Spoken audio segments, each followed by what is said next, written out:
Star trends ವೀಕ್ಷಕರೆಲ್ಲರಿಗೂ ನನ್ನ ನಮಸ್ಕಾರಗಳು.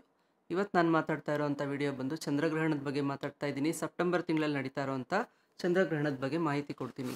So ಚಂದ್ರಗ್ರಹಣ ಬಂದು ಈ ಸೆಪ್ಟೆಂಬರ್ 7ನೇ ತಾರೀಕು ಅಂದರೆ 7/9/2025 ಸೆಪ್ಟೆಂಬರ್ ತಿಂಗಳಲ್ಲಿ 7ನೇ ತಾರೀಕು ನಡೀತಾ ಇರುವಂಥದ್ದು ದೀರ್ಘ ಚಂದ್ರಗ್ರಹಣ. ಅದೇ ರೀತಿಯಲ್ಲಿ ರಾಹುಗ್ರಸ್ತ ಚಂದ್ರಗ್ರಹಣ ನಡೀತಾ ಇರುವಂಥದ್ದು. ಆ ರೀತಿಯಲ್ಲಿ ನೋಡೋದಾದರೆ ಈ ರೀತಿ ದೀರ್ಘವಾಗಿ ನಡೆದಿದ್ದಂಥದ್ದು 2022ರಲ್ಲಿ. ಅದಾದಮೇಲೆ ಮತ್ತೆ 3 ವರ್ಷ ಆದಮೇಲೆ ಈ ಒಂದು 7ನೇ ತಾರೀಕು ನಡೀತಾ ಇರುವಂಥದ್ದು ದೀರ್ಘ ರಾಹುಗ್ರಸ್ತ ಚಂದ್ರಗ್ರಹಣ ಅಂತ ಹೇಳುವಂಥದ್ದು. ಆ ರೀತಿಯಲ್ಲಿ ನೋಡೋದಾದರೆ ಯಾವತ್ತಪ್ಪ 7ನೇ ತಾರೀಕು ಅಂತ ಹೇಳಿದ್ದೀನಿ. ಅವತ್ತು ಯಾವ ರಾಶಿಯಲ್ಲಿ ನಡೀತಾ ಇದೆ ಅಂತ ನೋಡೋದಾದರೆ ಕುಂಭರಾಶಿ, ಶತಭಿಷ ನಕ್ಷತ್ರ 4ನೇ ಪಾದದಲ್ಲಿ ನಡೀತಾ ಇರುವಂಥದ್ದು. ಅಂದರೆ ಅಲ್ಲಿ ರಾಹು ಇದ್ದು ಕುಂಭರಾಶಿಯಲ್ಲಿ ರಾಹು ನಕ್ಷತ್ರ ಶತಭಿಷ ನಕ್ಷತ್ರದಲ್ಲಿ ನಡೀತಾ ಇರೋದ್ರಿಂದ ಸ್ವಲ್ಪ ಮಟ್ಟಿಗೆ ಈ ರಾಹು ನಕ್ಷತ್ರಗಳಾದ ಶತಭಿಷ ನಕ್ಷತ್ರ, ಆರಿದ್ರ ನಕ್ಷತ್ರ, ಸ್ವಾತಿ ನಕ್ಷತ್ರಕ್ಕೆ ಸ್ವಲ್ಪ ಪ್ರಾಬ್ಲಮ್ ಆಗುವಂಥದ್ದಾಗುತ್ತೆ. ಆ ರೀತಿಯಲ್ಲಿ ಸ್ವಲ್ಪ ಕುಂಭರಾಶಿಯವರೆಗೂ ಕೂಡ ಸ್ವಲ್ಪ ಪ್ರಾಬ್ಲಮ್ ಆಗುವಂಥದ್ದು ಈ ಒಂದು ಚಂದ್ರಗ್ರಹಣ ಅಂತ ಹೇಳುವಂಥದ್ದು. ಆ ರೀತಿಯಲ್ಲಿ ನೋಡೋದಾದರೆ ಈ ಒಂದು ಚಂದ್ರಗ್ರಹಣದ ವಿಶೇಷತೆ ಏನಪ್ಪ ಅಂತಂದರೆ ಚಂದ್ರ ಅಂದರೆ ಗ್ರಹಣ ಹಿಡಿದಾಗ ಒಂದು ಪರ್ವಕಾಲ ಅಂದರೆ ಪೀಕ್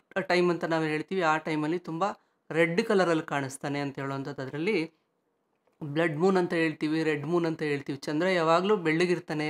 ಸೊ ಈ ಒಂದು ಚಂದ್ರಗ್ರಹಣದ ಟೈಮಲ್ಲಿ ರೆಡ್ ಕಲರ್ ಆಗ್ತಾನೆ ಅನ್ನುವಂಥದ್ದು ಬ್ಲಡ್ ಮೂನ್ ಅಂತ ಹೆಸರು ಕೊಟ್ಟಿದ್ದಾರೆ ಅದಕ್ಕೆ. ಸೊ ಈ ರೀತಿ ಎಲ್ಲ ಏನಾದರೂ ಚಂದ್ರ ಕಲರ್ ಚೇಂಜ್ ಆಗಿ ಈ ರೀತಿ ಬ್ಲಡ್ ಮೂನೋ ರೆಡ್ ಮೂನೋ ಈ ರೀತಿ ಏನಾದರೂ ಆಯಿತು ಅಂತಂದರೆ ವಿಪತ್ತು ಜಾಸ್ತಿ ಇರುವಂಥದ್ದು ಅಂತ ತೋರಿಸುತ್ತೆ. ಅದೇ ರೀತಿಯಲ್ಲಿ ವಾರ್ಸ್ ಏನಾದರೂ ಜಾಸ್ತಿ ನಡೆಯುವಂಥದ್ದು, ಯುದ್ಧ ಭೀತಿಗಳು ನಡೆಯುವಂಥದ್ದು ಜಾಸ್ತಿ ಇರುತ್ತೆ. ಅರ್ಥಕ್ವೇಕ್ಸ್ಗಳು, ಭೂಕಂಪ, ಯಾಕೆ ಅಂತಂದರೆ ಕೆಂಪು ಕಲರ್ ತೋರಿಸ್ತಾ ಇದೆ, ರಕ್ತಪಾತ ಅನ್ನೋಂಥದ್ದು ತೋರಿಸ್ತಾ ಇರುವಂಥದ್ದು. ಆ ರೀತಿಯಲ್ಲಿ ಭೂಕಂಪ ಆಗುವಂಥದ್ದು ತುಂಬ ಜಾಸ್ತಿ ತೋರಿಸ್ತಾ ಇದೆ. ಇನ್ನು ಚಂದ್ರ ಅಂತ ಬಂದಾಗ, ಕುಂಭರಾಶಿ ಅಂತ ಬಂದಾಗ ನಾವು ಸ್ವಲ್ಪ ನೀರು ಅಂತಲೂ ಹೇಳೋದ್ರಿಂದ ನೀರಿನಲ್ಲಿ ಏನಾದರೂ ಪ್ರಾಬ್ಲಮ್ಗಳಾಗೋದು. ಈಗ ಆಲ್ರೆಡಿ ಕೊಚ್ಕೊಂಡು ಹೋಗ್ತಾ ಇರೋವಂಥದ್ದು ಇದೆಲ್ಲ ನೋಡ್ತಾ ಇದ್ದೀವಿ. ಇನ್ನೂ ಜಾಸ್ತಿ ಆಗುವಂಥದ್ದು ನೀರಿನಿಂದ ಗಂಡಾಂತರಗಳು ಜಾಸ್ತಿ ಆಗುವಂಥದ್ದನ್ನ ನಾವು ನೋಡ್ತೀವಿ. ಅಂದರೆ ಸ್ಪೆಸಿಫೈ ನೀಟಾಗಿ ಅಲ್ಲೇ ಮಾಡಿಬಿಡುತ್ತೆ. ಕೆಂಪು ಅಂತ ಬಂದರೆ ರಕ್ತಪಾತ, ಭೂಕಂಪ ಆಗಬೇಕು ಅಂತ ಅನ್ನೋಂಥದ್ದು. ಆ ರೀತಿಯಲ್ಲಿ ಚಂದ್ರ ಬಂದು ಕುಂಭರಾಶಿ ನೀರಿನ ರಾಶಿಯಲ್ಲಿ ಇರೋದ್ರಿಂದ ಏನಂತಂದರೆ ನೀರು ಮತ್ತು ಭೂಮಿ ಎರಡೂ ಸೇರೋದ್ರಿಂದ ಭೂಮಿ ಮೇಲೆ ನೀರಿನಿಂದ ಏನಾದರೂ ಅವಘಡಗಳು ಅಂತ ತೋರಿಸುವಂಥದ್ದಾಗತ್ತೆ. ಆ ರೀತಿಯಲ್ಲಿ ಸ್ವಲ್ಪ ರಾಜಕೀಯದಲ್ಲೂ ಸ್ವಲ್ಪ ಏನಾದರೂ ಪ್ರಾಬ್ಲಮ್ಗಳನ್ನ ನೋಡುವಂಥದ್ದು ಅಂತ ನಾವು ನೋಡ್ತೀವಿ. ಆ ರೀತಿಯಲ್ಲಿ ಈ ಒಂದು ಚಂದ್ರಗ್ರಹಣ ಸ್ವಲ್ಪ ಪ್ರಾಬ್ಲಮ್ ಕೊಡೋ ಅಂಥದ್ದೇ ಅನ್ನುವಂಥದ್ದನ್ನ ನೀಟಾಗಿ ಸ್ಪೆಸಿಫೈ ಮಾಡ್ತಾ ಇದೆ. ಅದು ಕೂಡ 7ನೇ ತಾರೀಕು 7 and 7 ಕಾಂಬಿನೇಷನ್ ಬರುತ್ತೆ. 2 7 7 7 ಅಂತ ಬಂದಾಗ ಆ ರೀತಿಯಲ್ಲಿ ತುಂಬ ಪ್ರಾಬ್ಲಮ್ಸ್ನ ಫೇಸ್ ಮಾಡಬೇಕಾಗುತ್ತೆ ಇಡೀ ವಿಶ್ವ. ಸುಮ್ಮನೆ ಏನೋ ಬೆಂಗಳೂರು, ಕರ್ನಾಟಕ, ಇಂಡಿಯಾ ಈ ಥರ ಅಲ್ಲ, ಇಡೀ ವಿಶ್ವಕ್ಕೆ. ಯಾಕಂದರೆ ನಭೋಮಂಡಲ ಅನ್ನುವಂಥದ್ದು ಎಲ್ರಿಗೂ ಸೇರಿರೋವಂಥದ್ದು, ಎಲ್ಲರ ಮೇಲೂ ಒಂದೇ ರೀತಿಯಲ್ಲಿ ಎಫೆಕ್ಟ್ ಆಗ್ತಾ ಇರೋವಂಥದ್ರಿಂದ ಎಲ್ರಿಗೂ ತುಂಬ ತೊಂದರೆ ಆಗುವಂಥದ್ದು, ಯುದ್ಧ ಭೀತಿಗಳು ಜಾಸ್ತಿ ಆಗುವಂಥದ್ದು, ಸುಮ್ಮನೆ ವಾರ್ಗಳು ಮಾಡೋದು, ಡಿಕ್ಲೇರ್ ಮಾಡಿಬಿಡೋದು, ಪ್ರಾಣ ಹಾನಿ ಮಾಡಿಬಿಡೋದು. ಅಂದರೆ ಸಾಮಾನ್ಯ ಜನರು ಹೆಂಗಾದರೂ ಹೋಗ್ಬಿಡ್ಲಿ, ಅವ್ರನ್ನ ಸಾಯಿಸ್ತಾ ಇರೋದು ಇದೇ ಕೆಲಸ ಇವ್ರದ್ದು. ಶಾಂತಿಯುತವಾಗಿ ಮಾತಾಡಿ ಯಾವುದೋ ಒಂದು ಕಮ್ಯುನಿಕೇಟ್ ಮಾಡ್ಕೊಳ್ಳೋಣ ಅನ್ನೋ ಬುದ್ಧಿನೇ ಇಲ್ಲ. ಅದಕ್ಕೆ ಪೂರಕವಾಗಿ ಈ ಒಂದು ಗ್ರಹಣಗಳು ನಡೆಯುವಂಥದ್ದು ಅವರಲ್ಲಿ ಜಾಸ್ತಿ ಮಾಡುತ್ತೆ. ಮನಸ್ಸಿನ ವೇಗ ಜಾಸ್ತಿ ಮಾಡಿ ಹಿಡಿತಕ್ಕೆ ಬರದೇ ಇರೋ ಥರ ಮಾಡಿ ನೋಡಬಿಡೋಣ ಒಂದು ಕೈ ಅಂತ ಹೋಗುವಂಥದ್ದು. ಈ ರೀತಿ ಮಾಡೋದ್ರಿಂದ ರಕ್ತಪಾತಗಳು ಜಾಸ್ತಿ ಆಗುವಂಥದ್ದು ಆಗುತ್ತೆ ಅಂತ ಹೇಳುವಂಥದ್ದು. ಇನ್ನು ಹೇಳಿದ್ದೀನಿ ಭೂಕಂಪ, ನೀರಿನಿಂದ ಪ್ರಾಬ್ಲಮ್ಸ್ ಅನ್ನುವಂಥದ್ದು. ಆ ರೀತಿಯಲ್ಲಿ ಎಲ್ಲೆಲ್ಲಪ್ಪ ಕಾಣಿಸ್ತಾ ಇದೆ ಅಂದರೆ ಏಷ್ಯಾ, ಆಸ್ಟ್ರೇಲಿಯಾ, ಆಫ್ರಿಕಾ, ಅದೇ ರೀತಿಯಲ್ಲಿ ಯುರೋಪು, ನಮ್ಮ ಇಂಡಿಯಾದಲ್ಲಿ, ಅದೇ ರೀತಿಯಲ್ಲಿ ಪೆಸಿಫಿಕ್ ಓಷನಲ್ಲಿ ನಾವು ಈ ಒಂದು ಚಂದ್ರಗ್ರಹಣನ, ಸುದೀರ್ಘವಾದ ಚಂದ್ರಗ್ರಹಣನ ನೋಡ್ಬೋದು ಅನ್ನುವಂಥದ್ದು. ಇನ್ನು ಯಾವಾಗ ಶುರುವಾಗುತ್ತೆ ಅಂದರೆ 7ನೇ ತಾರೀಕು ರಾತ್ರಿ 8:58 ಸ್ಪರ್ಶಕಾಲ ಅಂದರೆ ಟಚ್ ಆಗುವಂಥದ್ದು ಅಂತ ಹೇಳ್ತೀವಿ, ಸ್ಟಾರ್ಟ್ ಆಗುವಂಥದ್ದು ಅಂತ ಏನು ಹೇಳ್ತೀವಿ, ಅದು 8:58 ಸ್ಟಾರ್ಟ್ ಆಗುವಂಥದ್ದಾಗುತ್ತೆ 7ನೇ ತಾರೀಕು ನೈಟು. ಯಾಕಂದರೆ ಚಂದ್ರಗ್ರಹಣ ಅನ್ನುವಂಥದ್ದು ನೈಟೇ ಸ್ಟಾರ್ಟ್ ಆಗುವಂಥದ್ದು, ನೈಟಲ್ಲೇ ಆಗುವಂಥದ್ದು. ಅದರಿಂದ 8:58 ಶುರುವಾಗುವಂಥದ್ದು. ಅದೇ ರೀತಿಯಲ್ಲಿ ಮಧ್ಯಕಾಲ ಅಂತ ನಾವು ಹೇಳ್ತೀವಿ, ಪೀಕ್ ಅಂತ ನಾವು ಹೇಳ್ತೀವಿ. 11:42 ಪೀಕ್ ಕಲರ್ಸ್ ಅಂದರೆ ಈಗ ಏನು ಹೇಳಿದೆ ನಾನು ಬ್ಲಡ್ ಮೂನ್ ಅಂತ ನಾನು ಹೇಳಿದೆ, ರೆಡ್ ಮೂನ್ ಅಂತ ಏನು ಹೇಳಿದೆ, ಆ ಒಂದು ಪೀಕ್ ಲೆವೆಲ್ಗೆ ಹೋದಾಗ ಆ ಕಲರ್ಸಲ್ಲಿ ನಾವು ಚಂದ್ರನ ನೋಡ್ಬೋದು ಅನ್ನುವಂಥದ್ದು. ಆ ರೀತಿಯಲ್ಲಿ ಮೋಕ್ಷ ಕಾಲ ಅಂತ ಹೇಳುವಂಥದ್ದು 2:25 8ನೇ ತಾರೀಕು ಬೆಳಗ್ಗೆ ಹೊರಟೋಗುತ್ತೆ. ಅಂದರೆ ನೋಡಿ 7 8 2 ಸೇರ್ಕೊಂಡಿರೋದ್ರಿಂದ ತುಂಬ ಡೇಂಜರಸ್ ಆಗ್ತಾ ಇರೋವಂಥದ್ದು. ಈ ಡೇಟ್ಗಳೇ ಮೊದಲಾಗಿ ಪ್ರಾಬ್ಲಮ್ ಕೊಡುವಂಥದ್ದು ಅಂತ ಹೇಳಿದ್ದೀನಿ. ಆ ರೀತಿಯಲ್ಲಿ 7 8 ತುಂಬ ಪ್ರಾಬ್ಲಮ್ ಯಾವಾಗಲೂ ಕ್ರಿಯೇಟ್ ಮಾಡುವಂಥದ್ದು. ಆ ರೀತಿಯಲ್ಲಿ ಶನಿ ಮತ್ತು ಕೇತು ಅಂತ ಬಂದಾಗ ಪ್ರಾಬ್ಲಮ್ಸ್ಗಳು ಜಾಸ್ತಿ ಆಗುತ್ತೆ. ಇನ್ಫೆಕ್ಷನ್ಸು, ಅಲರ್ಜೀಸು, ಸುಮ್ಮನೆ ವೈರಸ್ಗಳು, ಬ್ಯಾಕ್ಟೀರಿಯಾಗಳು, ಈ ರೀತಿ ಏನಾದರೂ ಪ್ರಾಬ್ಲಮ್ ಸ್ಟಾರ್ಟ್ ಆಗುವಂಥದ್ದು ಶನಿ ಕೇತು ಎಲ್ಲಿ ಬಂದರೂ ಇದೇ ಪ್ರಾಬ್ಲಮ್ ಆಗುತ್ತೆ. ಅದು ನಂಬರ್ಸಲ್ಲಾದರೂ ಬರಲಿ, ಆಸ್ಟ್ರಾಲಜಿಯಲ್ಲಾದರೂ ಬಂದರೂ ಕೂಡ ಈ ರೀತಿ ಪ್ರಾಬ್ಲಮ್ನ ನಾವು ಫೇಸ್ ಮಾಡಬೇಕಾಗುತ್ತೆ ಅನ್ನುವಂಥದ್ದು. ಇನ್ನು ಹೇಳಿದ್ದೀನಿ ನಿಮಗೆ, ಸುಮಾರು 80 ನಿಮಿಷಗಳ ಕಾಲ ಗ್ರಹಣ ಸಂಭವಿಸುವಂಥದ್ದು, ತುಂಬ ಸುದೀರ್ಘವಾದಂಥದ್ದು ದೀರ್ಘ ಚಂದ್ರಗ್ರಹಣ, ರಾಹುಗ್ರಸ್ತ ಚಂದ್ರಗ್ರಹಣ. ರಾಹು ಚಂದ್ರ ಟೆನ್ಷನ್ಸ್. ಇನ್ನು ಈ ಒಂದು ಗ್ರಹಣ ನಡಿಬೇಕಾದ್ರೆ ಕುಂಭರಾಶಿಯಲ್ಲಿ ರಾಹು ಮತ್ತು ಚಂದ್ರ ಇರ್ತಾನೆ. ಅದೇ ರೀತಿಯಲ್ಲಿ ಆ, ಸೂರ್ಯ ಮತ್ತು ಕೇತು, ಬುಧ 7ನೇ ಮನೆಯಲ್ಲಿ ಇರ್ತಾರೆ. ಇನ್ನು ಕುಜ ಬಂದು 8ನೇ ಮನೆಯಲ್ಲಿ ಇರ್ತಾನೆ. ಅದೇ ರೀತಿಯಲ್ಲಿ ಶುಕ್ರ ಬಂದು 6ನೇ ಮನೆಯಲ್ಲಿ, ಆ, ಗುರು ಬಂದು 5ನೇ ಮನೆಯಲ್ಲಿ, ಇನ್ನು ವಕ್ರ ಶನಿ ಬಂದು 2ನೇ ಮನೆಯಲ್ಲಿ ಇರ್ತಾನೆ. ಈ ರೀತಿ ಆದಾಗ ಯಾವ ಯಾವ ರಾಶಿಗಳಿಗೆ ಯಾವ ಯಾವ ರೀತಿ ಪ್ರಾಬ್ಲಮ್ಸ್ ಆಗುತ್ತೆ ಅಂತ ನೋಡೋಣ. ಅದೇ ರೀತಿಯಲ್ಲಿ ಒಳ್ಳೇದಾಗುತ್ತಾ ಅಂತಲೂ ನೋಡೋಣ. ಸೊ ಆ ರೀತಿ ನೋಡೋದಾದ್ರೆ ಮೇಷರಾಶಿಗೆ ಸ್ವಲ್ಪ ಏನಾದರೂ ಕೆಲಸ ಮಾಡೋಕ್ಕೋಗಿ ಸಿಕ್ಕಾಕೊಂಡು ಅಲ್ಲೇನಾದರೂ ಪ್ರಾಬ್ಲಮ್ನ ಫೇಸ್ ಮಾಡುವಂಥದ್ದಾಗುತ್ತೆ.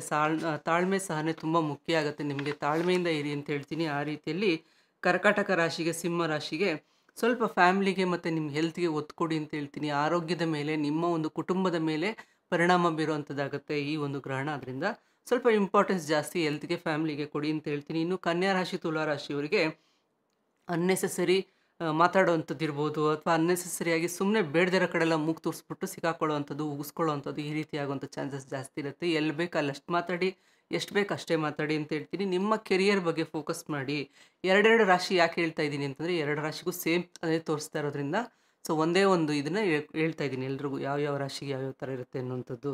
ಸೊ ನೆಕ್ಸ್ಟ್ ವೃಶ್ಚಿಕ ರಾಶಿ, ಕುಂಭರಾಶಿಯವರಿಗೆ ಸ್ವಲ್ಪ ಸ್ಪಿರಿಚುವಲ್ ಅಟೆನ್ಷನ್ ಬೇಕಾಗುತ್ತೆ. ಆ ರೀತಿಯಲ್ಲಿ ನಿಮಗೆ ಇನ್ನರ್ ಗ್ರೋತ್ ಅಂದರೆ ನಿಮ್ಮ ಒಳಗಿನ ಮನಸ್ಸನ್ನು ನೀವು ನೋಡ್ಕೋಬೇಕು. ಜೊತೆಗೆ ಸ್ವಲ್ಪ ಸ್ಪಿರಿಚುವಲ್ ಬಗ್ಗೆ ನಾಲೆಜ್ನ ಬೆಳೆಸ್ಕೊಳ್ಳಿ ಅಂತ ಹೇಳ್ತೀನಿ. ಸ್ವಲ್ಪ ಈ ಒಂದು ಟೈಮಲ್ಲಿ ನಿಮಗೆ ಇದು ಒಂದು ಸ್ಪಿರಿಚುವಲ್ ಅಂತ ನಾವೇನು ಹೇಳ್ತೀವಿ, ಇದು ತುಂಬ ಇಂಪಾರ್ಟೆಂಟ್ ಆಗುತ್ತೆ. ಯೋಗ ಇರ್ಬೋದು, ಮೆಡಿಟೇಷನ್ ಇರ್ಬೋದು, ದೇವಸ್ಥಾನಗಳಿಗೆ ಹೋಗುವಂಥದ್ದು ಇರ್ಬೋದು, ನಿಮ್ಮ ಇನ್ನರ್ ಸೋಲ್, ಒಳಗಿನ ಆತ್ಮಕ್ಕೆ ಜೊತೆ ಮಾತಾಡೋ ಅಂಥದ್ದು, ನಿಮ್ಮ ಬಗ್ಗೆ ನೀವೇ ಕಾಳಜಿ ವಹಿಸುವಂಥದ್ದನ್ನು ಮಾಡಬೇಕಾಗುತ್ತೆ. ಮೀನರಾಶಿಯವರು ಅಂದರೆ ಓವರಾಗಿ ಎಕ್ಸ್ಪೆಂಡ್ ಮಾಡೋ ಅಂಥದ್ದು, ಅಂದರೆ ಎಕ್ಸ್ಪೆಂಡಿಚರ್ ಜಾಸ್ತಿ ಮಾಡ್ಕೊತೀರಾ, ಸುಮ್ಮನೆ ದುಡ್ಡು ಖರ್ಚು ಮಾಡ್ಕೊತೀರಾ. ಅದರಿಂದ ಖರ್ಚಿನ ಮೇಲೆ ನಿಗಾ ಇಡಿ ಅಂತ ಹೇಳ್ತೀನಿ.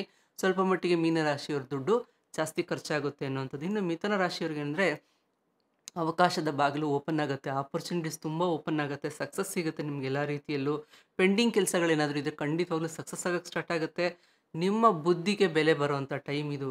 ಸೊ ಈ ಒಂದು ಚಂದ್ರಗ್ರಹಣದಿಂದ ನಿಮಗೆ ತುಂಬ ಒಳ್ಳೆಯ ರೀತಿಯಲ್ಲಿ ಅಂದರೆ ಒಂದು ಸಕ್ಸಸ್ ಇರ್ಬೋದು, ಒಂದು ಏನೇ ಇರ್ಬೋದು, ಪ್ರಿಡಿಕ್ಷನ್ಸ್ ತುಂಬ ಚೆನ್ನಾಗಿದೆ ನಿಮಗೆ ಅಂತ ಹೇಳುವಂಥದ್ದು. ಇನ್ನು ಧನುರ್ರಾಶಿಯವ್ರಿಗೂ ಅಷ್ಟೇ ಆಪರ್ಚುನಿಟಿ ಟು ಟ್ರಾವೆಲ್ ಅಂತ ಹೇಳ್ತೀವಿ. ಹೊರಗಡೆ ಹೋಗುವಂಥದ್ದು, ಯಾವುದೇ ಒಂದು ಕೆಲಸಕ್ಕೆ ಇರ್ಬೋದು, ಓದು ವಿದ್ಯೆಗಿರ್ಬೋದು, ಅಥವಾ ಟ್ರಿಪ್ಸ್ ಇರ್ಬೋದು, ಹೋಗುವಂಥದ್ದನ್ನು ಒಂದು ಅವಕಾಶ ಕಲ್ಪಿಸ್ಕೊಡುತ್ತೆ. ಆರ್ಥಿಕ ಭದ್ರತೆ ಸಿಗುವಂಥದ್ದು. ಇನ್ವೆಸ್ಟ್ಮೆಂಟ್ ಎಲ್ಲಾದರೂ ಮಾಡಿದರೆ ಪ್ರಾಫಿಟ್ ಸ್ವಲ್ಪ ಜಾಸ್ತಿ ಗೇನ್ ಆಗಿ ನಿಮಗೆ ಬರುತ್ತೆ ಅಂತ ಹೇಳುವಂಥದ್ದು. ಇವೆಲ್ಲ ಗೊತ್ತಿಲ್ಲದೆ ಇನ್ವೆಸ್ಟ್ಮೆಂಟ್ ಮಾಡಿರ್ತೀರಾ, ಸ್ಟಾಕ್ಸ್ ಇರ್ಬೋದು, ಶೇರ್ ಇರ್ಬೋದು, ಯಾವುದ್ರಲ್ಲೇ ಇರ್ಬೋದು, ಅಥವಾ ಒಂದು ಮ್ಯೂಚುವಲ್ ಫಂಡ್ಸ್ಗಳಲ್ಲೇ ಇರ್ಬೋದು. ಆ ರೀತಿಯಲ್ಲಿ ನೋಡುವಾಗ ನಿಮಗೆ ಪ್ರಾಫಿಟ್ಸ್ ಮತ್ತೆ ಏನಂದರೆ ಜಾಸ್ತಿ ಬರುತ್ತೆ ಅನ್ನೋವಂಥದ್ದು, ಇನ್ವೆಸ್ಟ್ಮೆಂಟ್ ತಕ್ಕಂಗೆ ಅಂತ ಅನ್ನೋವಂಥದ್ದು. ಕೊನೆಯದಾಗಿ ಏನಂದರೆ ಮಕರ ರಾಶಿಯವರಿಗೆ ನಿಮ್ಮ ವರ್ಕ್ ಪ್ರಾಜೆಕ್ಟ್ಸ್ ಏನಾದರೂ ಪೆಂಡಿಂಗ್ ಇತ್ತು ಅಂತಂದರೆ, ವರ್ಕಲ್ಲಿ ನಿಮ್ಗೆ ಏನಾದರೂ ಸ್ವಲ್ಪ ಏನಾದರೂ ಪ್ರಾಬ್ಲಮ್ ಇತ್ತು ಅಂತಂದರೆ, ಪ್ರಮೋಷನು, ಸ್ಯಾಲ್ರಿ ಹೈಕು ಈ ಥರ ಎಲ್ಲ ಏನೂ ನಡೀತಿರಲಿಲ್ಲ ಅಂತಂದರೆ ಅದೆಲ್ಲ ಸಕ್ಸಸ್ ಆಗುವಂಥ ಟೈಮು. ಜೊತೆಗೆ ಬಿಸ್ನೆಸ್ ಏನಾದರೂ ಮಾಡ್ತಿರ್ತೀರ ಮಕರ ರಾಶಿಯವರು ಅಂದರೆ ನಿಮಗೆ ಬಿಸ್ನೆಸ್ಸಲ್ಲೂ ಪ್ರಾಫಿಟ್ ಆಗುವಂಥದ್ದು. ಮಿಥುನ ರಾಶಿ, ಧನುರಾಶಿ, ಮಕರ ರಾಶಿಯವರಿಗೆ ಸ್ವಲ್ಪ ಒಳ್ಳೆ ತೋರಿಸ್ತಾ ಇದೆ. ಬೇರೆ ರಾಶಿಗಳಿಗೆಲ್ಲ ಯಾವ್ಯಾವ ರೀತಿ ಇದೆ ಅಂತ ಹೇಳಿದ್ದೀನಿ. ಮಿಕ್ಸ್ಡ್ ರಿಸಲ್ಟ್ಸ್ ಇರುತ್ತೆ, ಅದೇ ರೀತಿಯಲ್ಲಿ ಸ್ವಲ್ಪ ಮಟ್ಟಿಗೆ ಪ್ರಾಬ್ಲಮ್ ಇರುತ್ತೆ. ಇನ್ನೂ ಸ್ವಲ್ಪ ದೋಷಕರವಾದ ನಕ್ಷತ್ರಗಳು ಅಂತ ಬಂದಾಗ ಆರಿದ್ರ ನಕ್ಷತ್ರ, ಸ್ವಾತಿ ನಕ್ಷತ್ರ, ಶತಭಿಷ ನಕ್ಷತ್ರ, ರಾಹುವಿನ ನಕ್ಷತ್ರಗಳಿಗೆ ಸ್ವಲ್ಪ ಪ್ರಾಬ್ಲಮ್ ಜಾಸ್ತಿ ಇದೆ ಅಂತ ಹೇಳಿದ್ದೀನಿ. ಪ್ರಪಂಚದ ಮೇಲೆ ನಡೆಯುವಂಥದ್ದನ್ನು ಹೇಳಿದ್ದೀನಿ.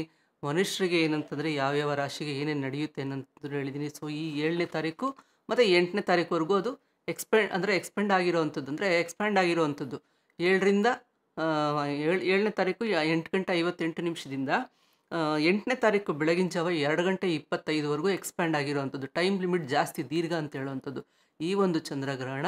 ಈ ರೀತಿಯಲ್ಲೇ ಎಲ್ರಿಗೂ ಪ್ರಾಬ್ಲಮ್ ಆಗುವಂಥದ್ದಾಗುತ್ತೆ ಅಂತ ಹೇಳಿದ್ದೀನಿ. ಸೊ ಏನೇನು ಪರಿಹಾರ ಮಾಡ್ಕೋಬೇಕು ಅಂತ ಬರೋದಾದರೆ, ರಾಹು ಮತ್ತು ಚಂದ್ರ ಅಂತ ಬಂದಾಗ ಯಾವಾಗಲೂ ಶಿವನ ದೇವಸ್ಥಾನಕ್ಕೆ ಹಾಲಿನ ಅಭಿಷೇಕಗಳು ಕೊಡುವಂಥದ್ದು, ಅಥವಾ ಅಕ್ಕಿಗಳ ಏನಾದರೂ ಸೇವೆಗಳು ಕೊಡುವಂಥದ್ದು, ಅನ್ನದಾನಕ್ಕೆ ಏನಾದರೂ ಕೊಡುವಂಥದ್ದು, ಈ ರೀತಿ ಎಲ್ಲ ರಾಶಿಯವರು ಮಾಡ್ಕೊಳ್ಳಿ ಅಂತ ಹೇಳ್ತೀನಿ.